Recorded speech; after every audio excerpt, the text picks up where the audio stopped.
Assalamualaikum warahmatullahi wabarakatuh. Hai kawan-kawan, perkenalkan, nama saya Nurul Fakih Abdurrahman. Bagaimana kabar kalian semua? Semoga sehat-sehat aja ya, semua di rumah. Pada kesempatan kali ini, saya akan membahas suatu materi dari fisika. Di sini saya akan membahas 3 jenis perangkap elektron artifisial. Yang pertama ada nanokristalit, kemudian ada titik kuantum atau quantum dot, yang ketiga ada koral kuantum. Nanokristalit. Nanokristalit adalah material berukuran nano dengan dimensi tidak lebih dari 100 nanometer dan berbentuk kristalin. Pada umumnya, material dengan dimensi kurang dari 1 mikrometer atau 1000 nanometer biasa disebut partikel nano. Namun, jika material tersebut menunjukkan sifat kristalinitas, maka bisa disebut dengan nanokristal. Cara yang paling singkat untuk membangun sumur energi potensial di laboratorium adalah dengan mempersiapkan sampel dari bahan semikonduktor dalam bentuk bubuk yang butirannya kecil dalam rentang nanometer dan ukurannya seragam. Setiap granula seperti ini, setiap nanokristalit bertindak sebagai suatu sumber potensial untuk elektron yang terperangkap di dalamnya. Sebuah nanokristalit tertentu dapat mengabsorpsi foton dengan energi di atas ambang ET sama dengan HF1. Dengan demikian, panjang gelombang di bawah ambang batas panjang gelombang yaitu lambda sama dengan C per FT sama dengan CH per ET. Selanjutnya, titik kuantum atau quantum dot pertama ditemukan pada awal tahun 1980-an oleh Alexei Ekimov, seorang ilmuwan dari Rusia, dan temannya Luigi Ebras dari Kolombia. Dan istilah quantum dot pertama kali dikenalkan oleh Macquarie, seorang fisikawan dari Amerika. Termasuk ke dalam atom buatan atau artificial atom. Partikel yang berukuran cukup kecil dari logam atau semikonduktor yang muatan dan energinya terkuantisasi seperti atom sebenarnya, serta memiliki muatan inti efektif yang dapat dikontrol dengan elektroda logam.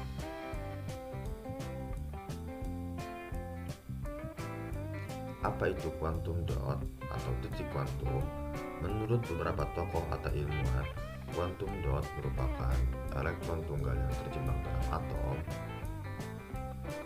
Pengukuran elektron ke segala arah dalam ruang hingga nol dimensi.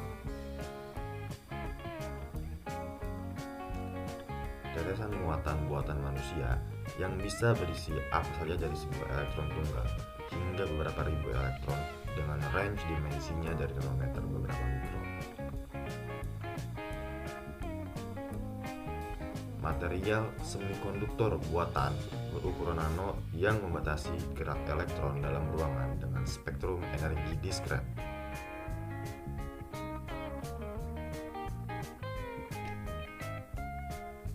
Gambar ini merupakan yang pertama suatu lapisan semikonduktor rusak membentuk suatu sumur energi potensial tempat elektron terjebak. Lapisan isolasi bawah cukup tipis sehingga memungkinkan elektron untuk ditambahkan atau dihilangkan dari lapisan pusat tadi dengan penembusan penghalang barrier tunneling jika suatu tegangan yang mencukupi diberikan di antara timah-timahnya. Gambaran kedua adalah sebuah foto dari titik kuantum yang sebenarnya. Pita gelap pusatnya adalah wilayah pengurangan elektron. Titik kuantum memiliki aplikasi yang menyajikan dalam optika elektron dan teknologi komputer. Gambar di samping ini merupakan atom buatan yang lebih simpel, atom 2 prot. Elektron dalam lapisan GaAs diapit antara dua lapisan isolator AiGaAs. Satu atau dua kedua isolator ini bertindak sebagai terowongan perintang. Jika kedua perintang tipis, elektron dapat menerobos perintang.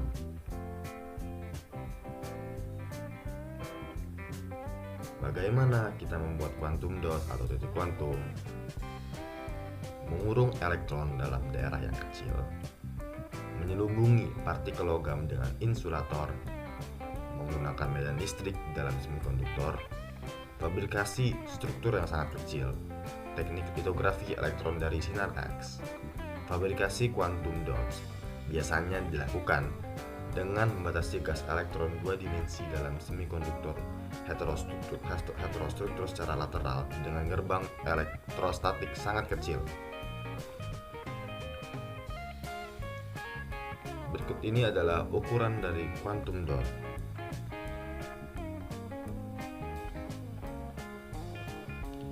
Seperti yang bisa dilihat pada gambar samping, ukurannya sekitar 10 sampai 10 kuadrat nanometer, hampir serupa dengan ukuran antibodi atau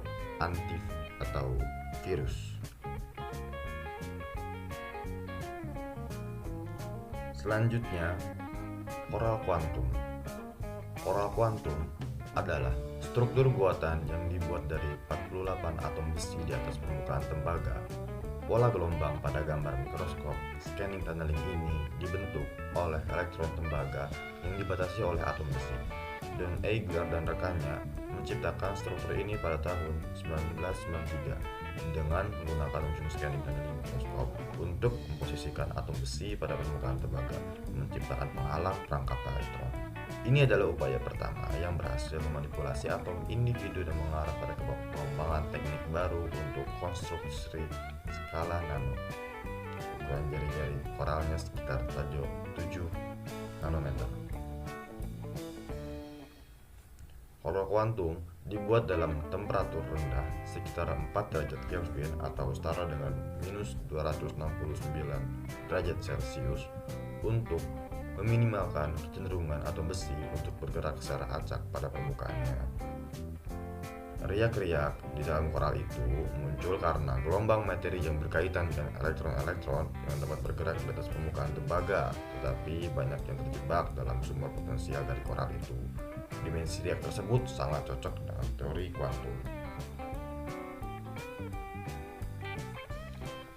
Gambar ini merupakan sebuah koral kuantum selama 4 tahap konstruksi. Penampilan riak-riak yang disebabkan oleh elektron-elektron yang terperangkap di dalam koral itu ketika konstruksinya hampir selesai.